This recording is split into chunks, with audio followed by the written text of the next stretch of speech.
আসসালামু আলাইকুম, welcome to mathematic and English school. আজকে আমরা আলোচনা করব অত্যন্ত গুরুত্বপূর্ণ একটা বিষয়, সাবজেক্ট। অনেকেই প্রশ্ন করেন, স্পোকেন শুরু করার পূর্বে বা ইংরেজি শেখার পূর্বে আমাদেরকে সর্বপ্রথম কি শিখতে হবে? আমার উত্তর হচ্ছে, আগে আপনি সাবজেক্ট শিখবেন। আপনি যদি সাবজেক্ট ভালোভাবে শিখেন, তারপরে আপনি দ্বিতীয়ত যা পড়বেন সেটা হচ্ছে ভার্ব। কিন্তু আজকের আলোচনার বিষয় হচ্ছে সাবজেক্ট। শুধু সাবজেক্ট নিয়ে আজকে আলোচনা করব। সাবজেক্ট কাকে বলে? আপনি যদি সাবজেক্ট ভালোভাবে না পড়েন, তাহলে আপনি সমস্যায় পড়ে যাবেন। আপনি কথা বলতেই প্রবলেম হবে, অর্থাৎ অনেক এরর তৈরি হবে। এজন্য নির্ভুলভাবে যদি আপনি ইংলিশ বলতে চান, তাহলে অবশ্যই আপনাকে কিছু কিছু গ্রামার যেগুলো না জানলে আপনি স্পিকিং শুরু করতে পারবেন না। এর মধ্যে একটি গুরুত্বপূর্ণ একটা টপিক হচ্ছে সাবজেক্ট। তো সাবজেক্ট কাকে বলে সেটা জানার আগে আমরা আরেকটা তথ্য আপনাদেরকে জানাই। সেটা হচ্ছে, কোনো ভাষার ব্যাকরণ ওই ভাষা থেকেই উৎপত্তি লাভ করে। ব্যাকরণ থেকে কখনো ভাষার উৎপত্তি হয় না, বরং ভাষা থেকেই ব্যাকরণের উৎপত্তি হয়। এই জন্য আমরা আপনাদের সামনে কিছু সেন্টেন্স উপস্থাপন করব, সেখান থেকে আমরা সাবজেক্ট নির্বাচন করব।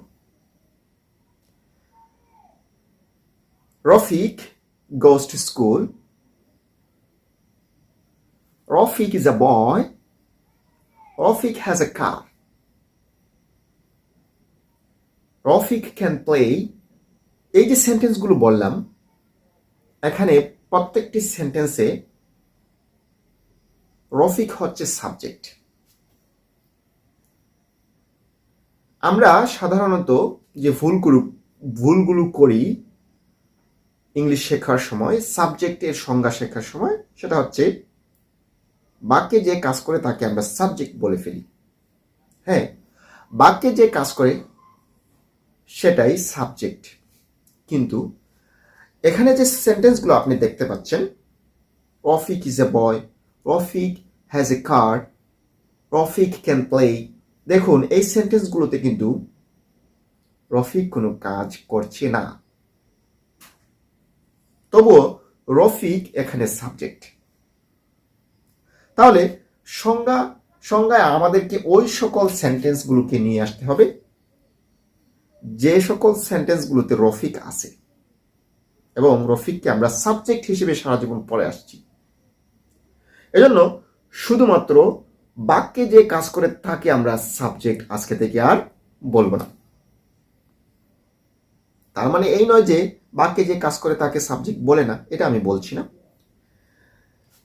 তার মানে হচ্ছে আমরা এখান থেকে সাবজেক্ট তৈরি করব, সাবজেক্টের সংজ্ঞা তৈরি করব, সাবজেক্ট নয়। তাহলে সাবজেক্টের সংজ্ঞাটা হচ্ছে বা হবে যেটা, সেটা হচ্ছে বাক্যে যে কাজ করে, এটা হচ্ছে প্রথম সেন্টেন্সের জন্য, এবং যার উদ্দেশ্যে বলা হয়। দেখুন, বাক্যে যে কাজ করে এবং যার উদ্দেশ্যে বলা হয় তাকে সাবজেক্ট বলে। আমরা যদি সেটা শিখি, তাহলে এগুলো আবার প্রমাণিত হচ্ছে কিনা। প্রথম অংশে, প্রথম সেন্টেন্সে বাক্যে যে কাজ করে তাকে সাবজেক্ট বলে। পরবর্তী অংশগুলোতে দেখুন, Rafiq has a car, Rafiq can play, Rafiq সম্পর্কে বলা হচ্ছে। রফিক যে খেলতে পারে, রফিকের যে একটি কার আছে, রফিক যে একজন বালক, সেটা কিন্তু বলা হচ্ছে রফিক সম্পর্কে।